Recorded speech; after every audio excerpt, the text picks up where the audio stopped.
watching this video, it means that you have joined in Chadi TV, and we really appreciate you coming on board. And today we are having a visitor.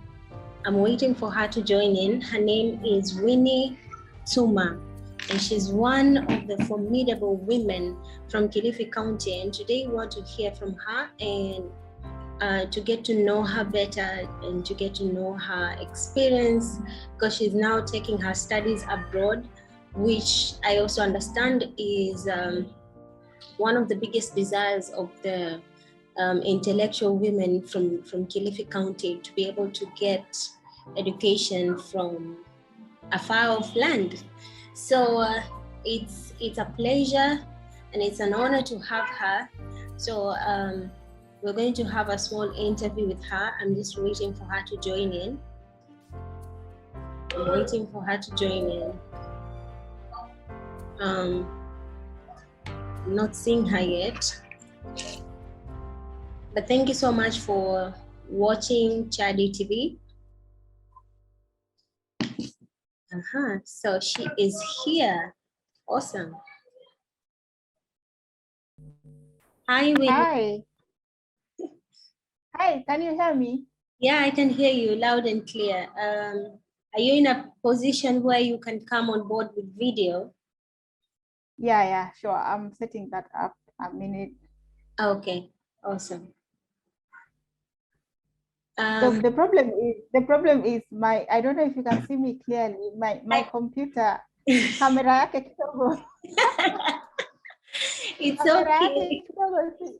It's okay. I can see you. You are beautiful as always, looking lovely. Thank you. Thank you.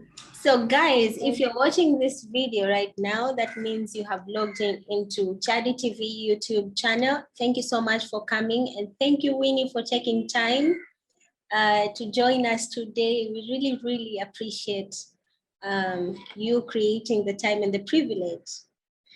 No problem. No problem. Yeah. Honor is all mine.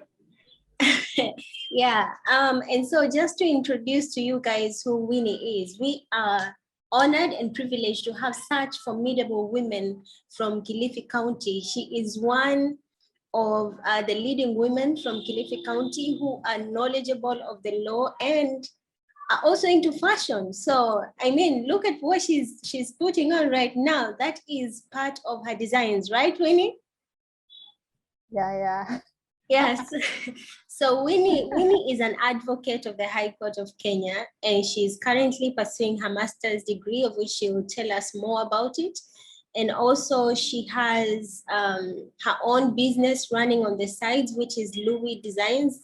You guys should go check out her Facebook page and also follow that page and like it. Yo, don't be mean. I mean, support your own people, right? So, exactly. Yeah, I don't want to keep Winnie because she has so much to do.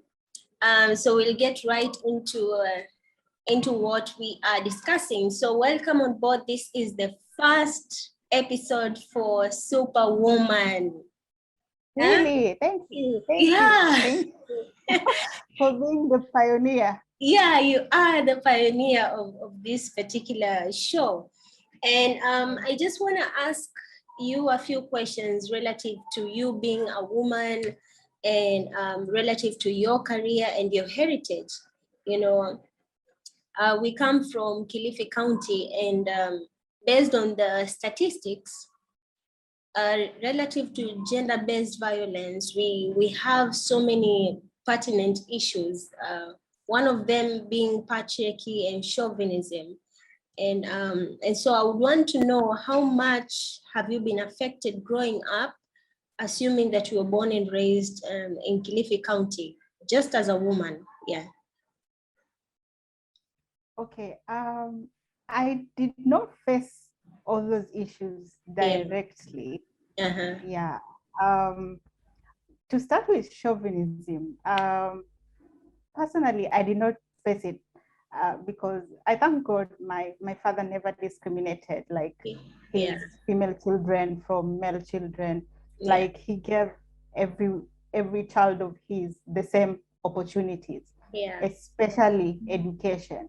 And because, you know, education is the foundation of everything. Yeah. So he used to say like, nitakufundisha mpaka pale wewe mwenyewe utakaposikia yani nimetosheka. Yeah. So every child of his had the same opportunity. Wow. So yeah, for me, I'm grateful for that. But I understand that not many like girls in Kilifi have this privilege. Yeah. Yeah, it's because of our customs and traditions, like of favoring like the girl child as, I mean, the boy child as compared to the girl. Yeah. And I understand that this is like pinned on poverty. Like if a family lacks resources, then most likely, even in terms of education, the boy child would be favored. Yeah. So this is a known problem, but to be honest, the situation is kind of improving right now. Yeah. Like the community is slowly like taking heed to the culture, and even the government itself is really trying to put in place programs like that will ensure girls to go to school. So for me, I would say I didn't face it directly. I was privileged, but I never took that privilege for granted. Yeah. I'm being told here my connection is unstable. I don't know if you can see me clearly. Yeah, and I hear can. Me clearly. Yeah, I can hear you. It's only that it froze for like a second or millisecond, which is still okay. Haina shida. Okay. Yeah. So as I was saying, like for me, I was privileged and I'm grateful for that. But I understand not many people are privileged. And for me, even with the privilege, I never took it for granted. I worked really, really hard from like primary school, my primary school education, all the way to university level. I worked really, really, really hard.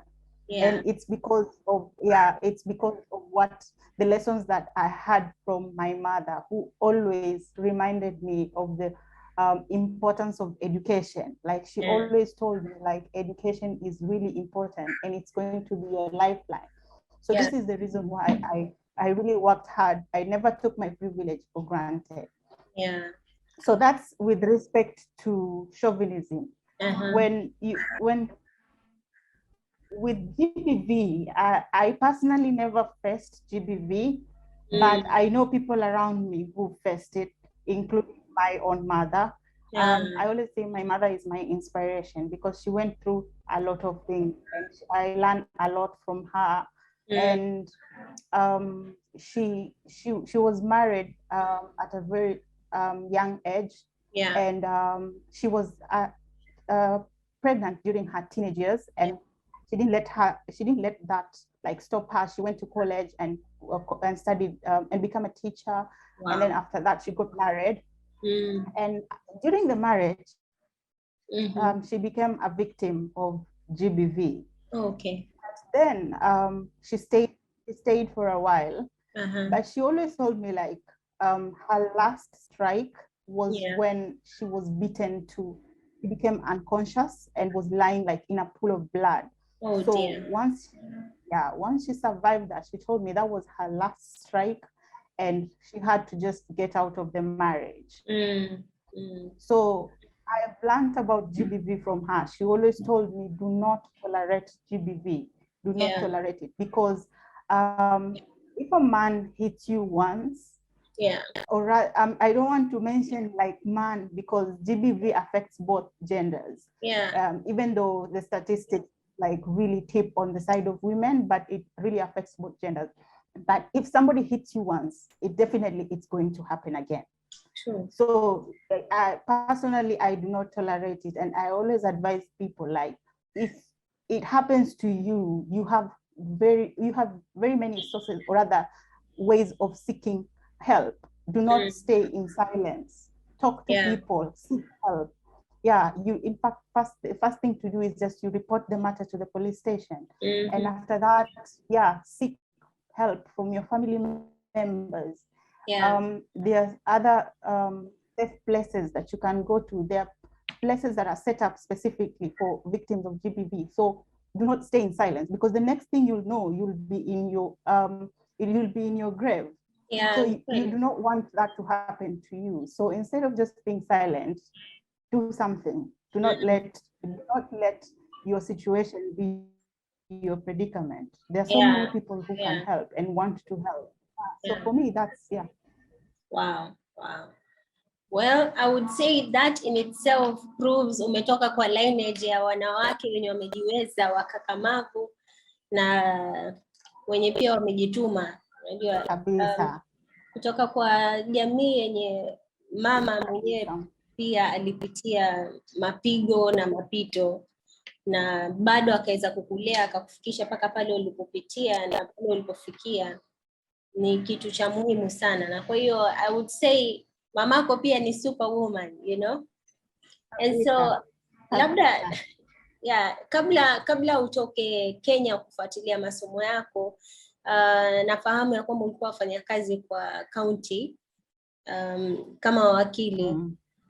Na labda ningeuliza kwa kazi yako kama wakili pale county, uliona ni nafasi gani yenye wanawake wamepewa kipaumbele kwa hii generation yetu? Manake pale kitambo kabla devolution tulikuwa na challenge sana, hatukuwa na nafasi ya tuseme women rep, hatukuwa na vitu kama hivyo. Na je, labda ningeuliza kwa ufahamu wako wa sheria na ile experience ya wewe kukutana na watu tofauti pale kwa ofisi, je, umeona kwamba kuna nafasi za kutosha za wanawake? Na kati ya hao wanawake wenye wamepata hizo nafasi, ni suluhisho gani lenye unaona wanapatia kwa society na ku encourage the next generation, especially hawa wasichana wetu? Manake najua ukiangalia statistics waona kuna mimba za mapema nyingi sana, na Kilifi County unfortunately iliongoza kwa hilo jambo. Na sisi nasema kwa kuwa sijui kuwa kuna other external factors, yani vitu venye vinachangia zaidi kama vile wasichana kukosa hela, kukosa pads, lakini bado mi naona kwamba kama kungekuwa na ile nafasi yenye hii generation ndogo wanaona kweli kuna nafasi, ni mimi nijipiganie naweza fika. Kwa hiyo swali litakuwa ni kwamba kwa experience yako umeiona hiyo nafasi iko kwa sahihi, na kama hakuna, je, ni nini tuweza fanya kusaidia the next generation? Okay, kusema kweli kuna vitu ambavyo vimekuwa vikifanywa. And for me, I believe it all begins with education. Yes. So as I said before, like the government is really trying to put in place like programs za kusaidia wasichana, watoto hasa wasichana, ili waweze kwenda shule. So that's the first thing. So there is a lot of scholarships, bursaries and scholarships to assist the girl children ili waende shule. Awesome. Because at the end of the day, it all begins with education. Yeah. After that, so hiyo scholarships na hizo bursaries zinawasaidia wasichana kupata education na ili wataweza kunufaika katika maisha yao. And then kitu kingine ambacho niliona pia, hizo bursaries zinasaidia wale ambao wako high school, wale ambao wanaenda university. Lakini kuna wale ambao hawana ule rather they did not perform well in school.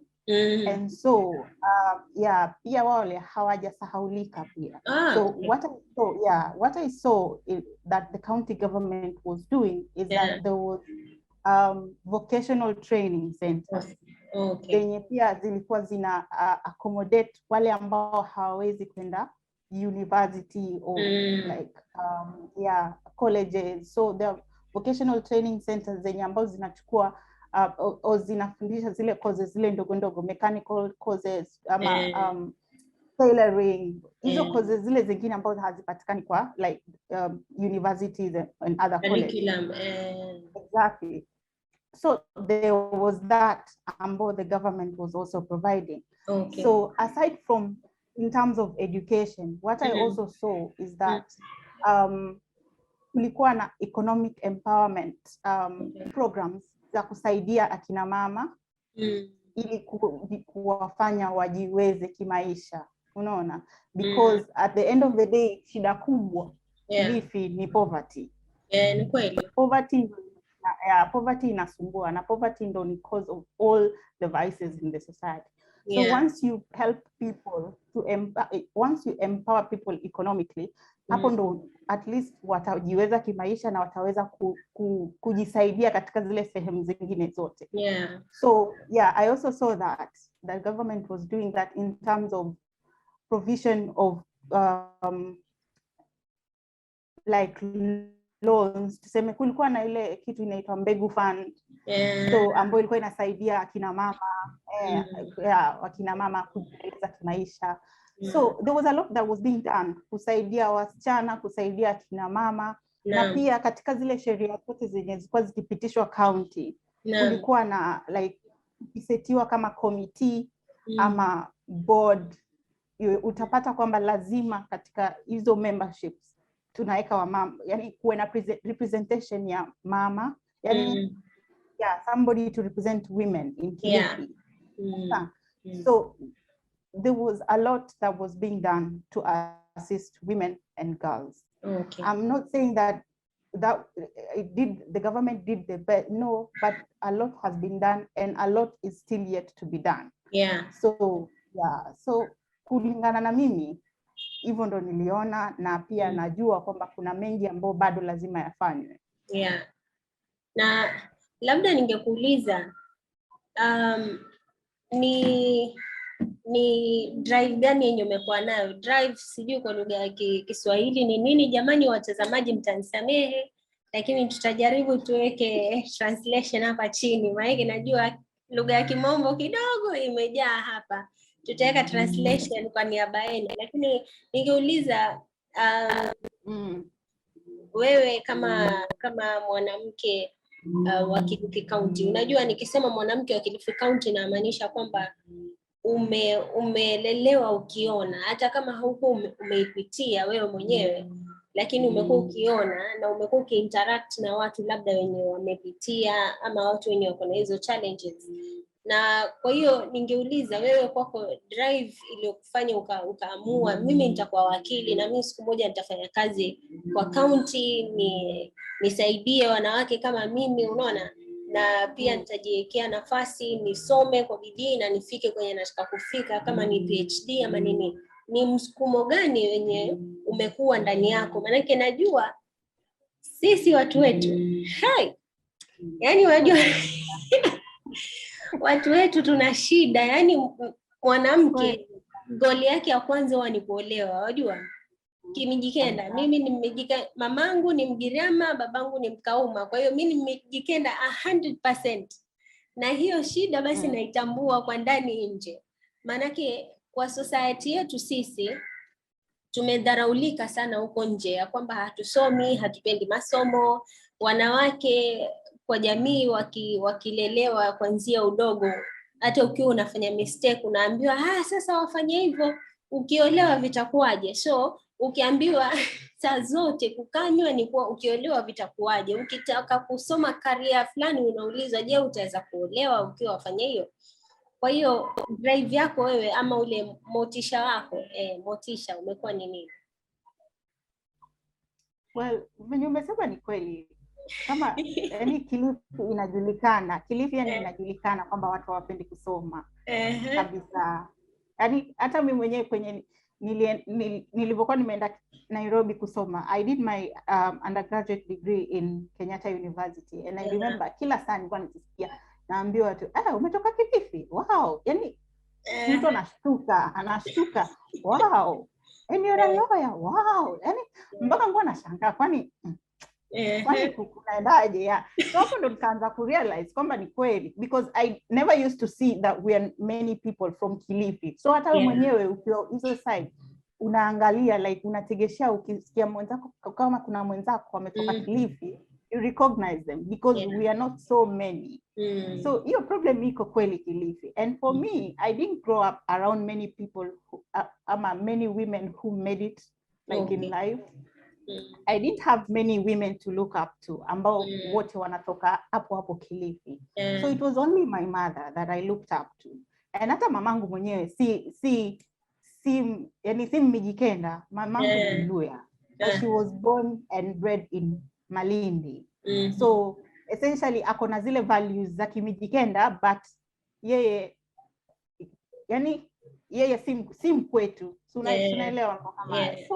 the thing is, I looked up to her. She was my number one inspiration, and yeye ndo alinipatia hiyo motisha ya kutaka kusoma kwa sababu ya yale mambo alipitia yeye mwenyewe. Na alikuwa akiniambia kwamba kama si education yangu, kama singesoma, singekuwa hapa mahali. Unaona? Alipitia shida nyingi sana. Alipitia kuanzia mambo ya kupigwa na bwanake, kukosa kuwa na, manake alivyoachana na bwanake, she ended up being a single mother. Okay. So she needed money to sustain herself and to sustain her children. Remember, she was pregnant during her teenage years. So now alivyokuwa married, she got another child. So she was a single mom of 2. So she had to sustain herself and her 2 children and ensure that they all went to school as well. So for her, she always said that her education is what really, really helped her, because penye alikuwa akipeleka pepa zake anapata kazi kwa sababu akona elimu.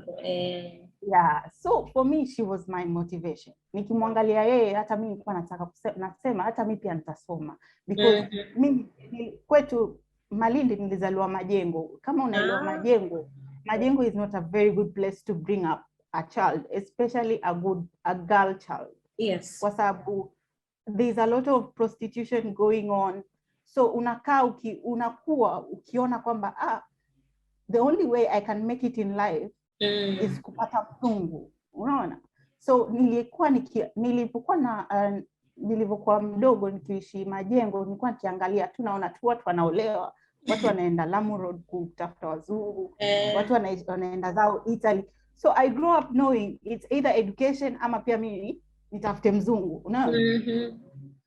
But I didn't want that route ya kutafuta mzungu, because you never know what will happen.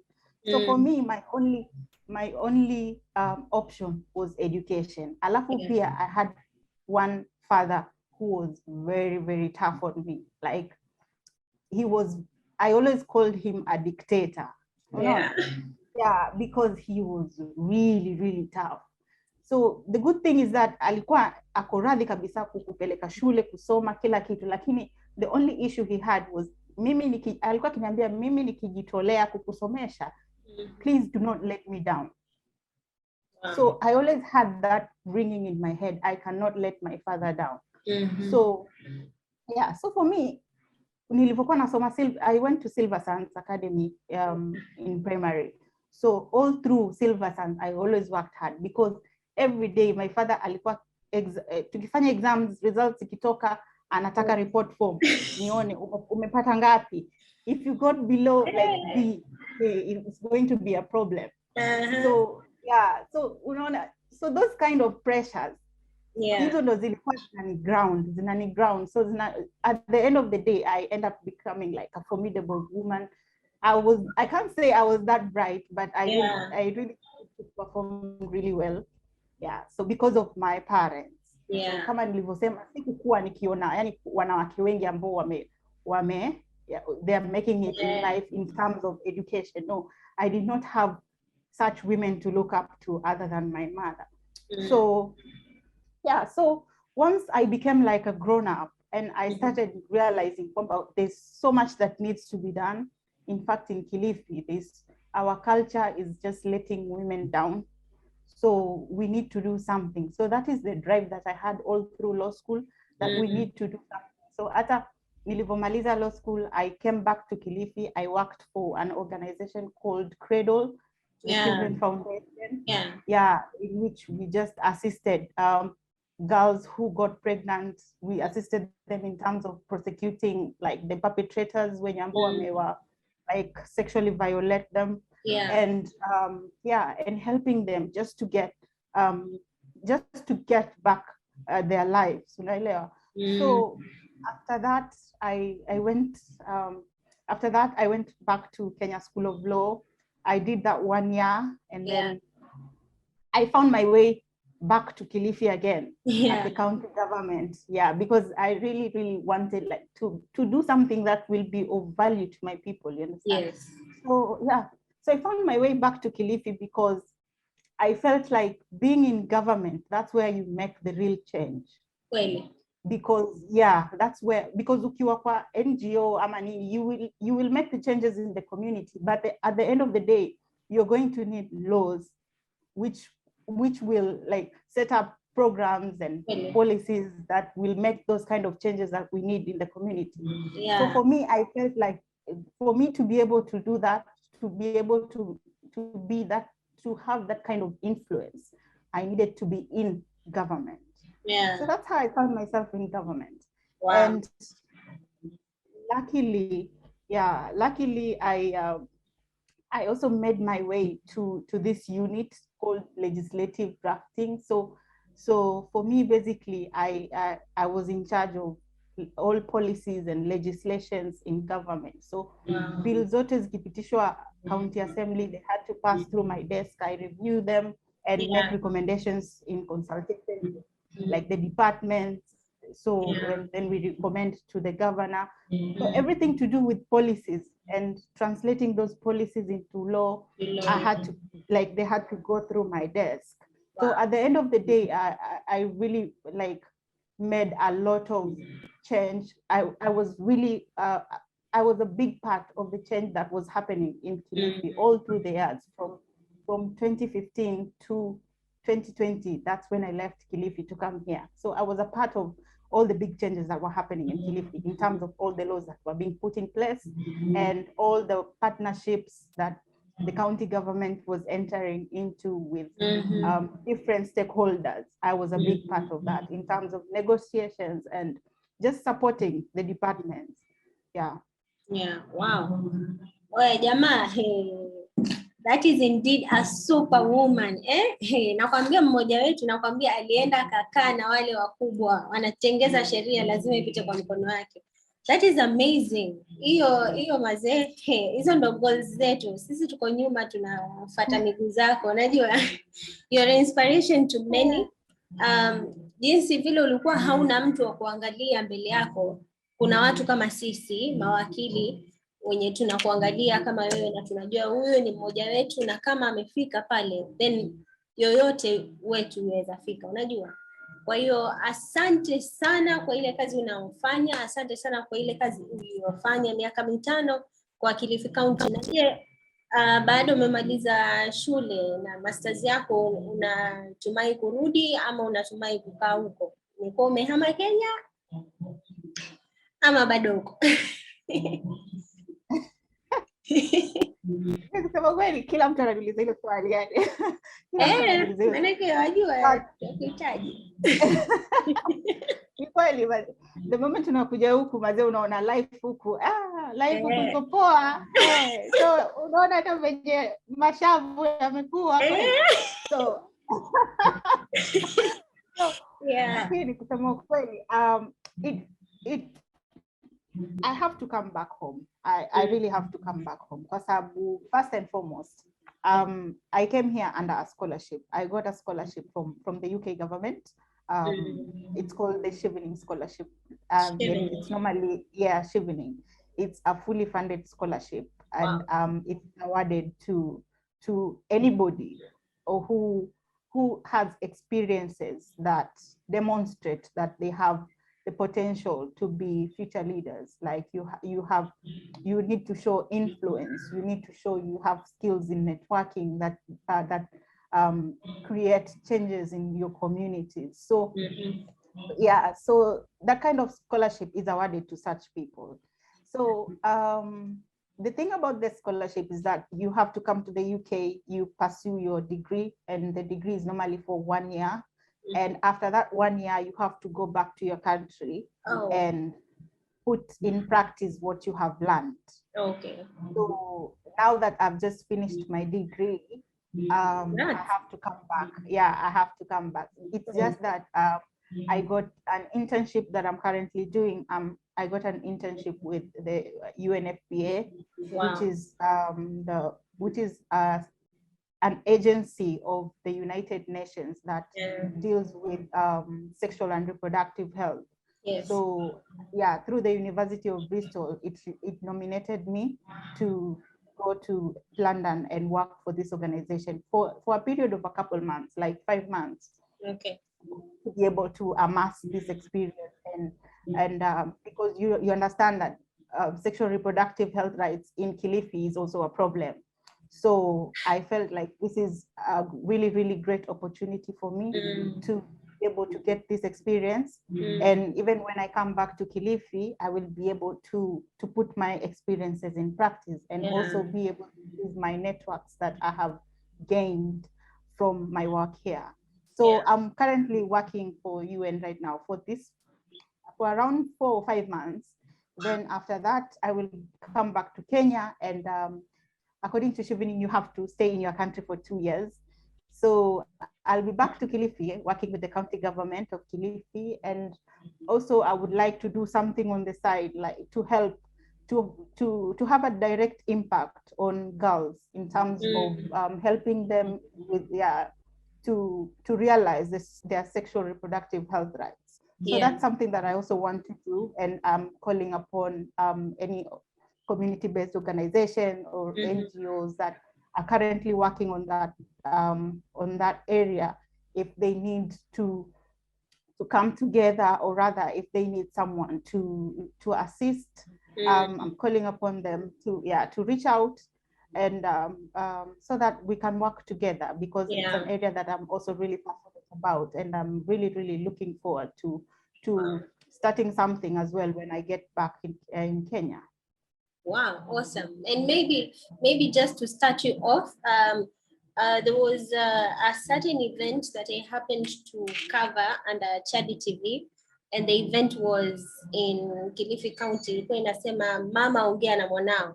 And in that event, I stumbled upon a woman. Her surname is Kitao.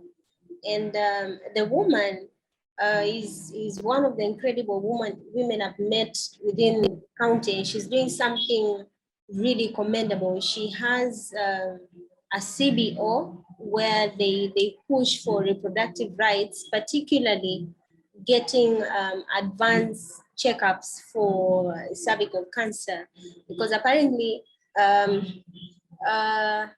cervical cancer imespread sana Kilifi County na ni kitu yenye watu waongelee.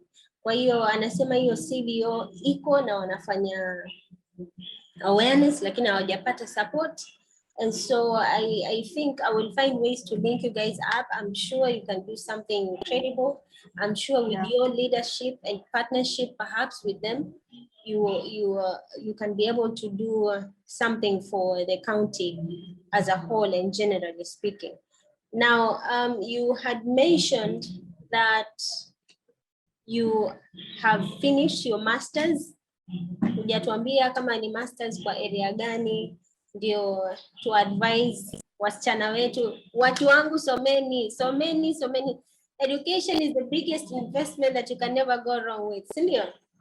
It constantly adds value. Lakini najua umefanya masters, sijui kama ni kwa area gani, labda ungejaribu kueleza watazamaji, manake ujue kuna leo na kesho na tujui ni nani ataangalia hii video, ili pia wewe mtu akiangalia hii video angalau ajue kuna mtu wetu mahali kwa Kilifi County specialize kwa hii area na yeye ni wakili, na kwa hiyo anaweza kutafuta. Okay, my master's is in public policy. It's, public policy. Basically, public policy. So I chose to do that because, as I said, I worked in government, and I needed to understand better how to you see, in government, there's something called politics. So politics revolve around everything. So all decisions are made based on politics. So I found it as a good way for me to be able to understand how to circumvent politics, to be able to get things moving. So for me, it was really something that I wanted to do. So with this master's in public policy, now I can be able to engage better in negotiations with stakeholders and different partners to present policy positions for the government. So basically that's my specialty right now. Aside from legislative drafting, which is like writing of laws. This public policy degree now enables me to analyze policies really, really well and be able to advise departments on how they should work, or rather how they should improve their policies. And also it really helps me in terms of engaging with stakeholders and different partners on very, very many issues. So basically, that's it. Amazing. Haya. Sasa naona wakati wetu umeyoyoma sana na singetaka kukuweka, najua you are a very busy woman. Na uko na mahali kwa kuenda. The last advice ungepeana kwa msichana yoyote wa kaunti yetu ama mwanamke wa aina yoyote, yule wa kuuza sukuma, yule wa kusoma, hao wote ni advice gani ungewapatia kwa sasa hivi?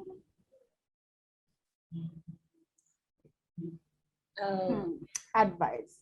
Yes. I just have one, and it's the one thing that I also live by, is to never settle. I don't know, sijui kuitranslate, lakini never settle. Like, as in, kama unajua we mwenyewe kuna kitu, you have something or the ability to do something or become something. Do not sleep until that something is done. Usikae ukapuuzia zile abilities zako. Wewe mwenyewe unajua kwamba hii kitu fulani mimi naweza fanya. Do not rest until that thing is done. So that's the biggest advice that I have for the women in Kilifi, because I know as women sometimes unaweza kuwa uko na abilities nyingi sana, but unaona sioni kama naweza, sioni kama unajidharau, or because you listen to opinions of other people, so you don't end up living your best or becoming the best potential that you can ever be.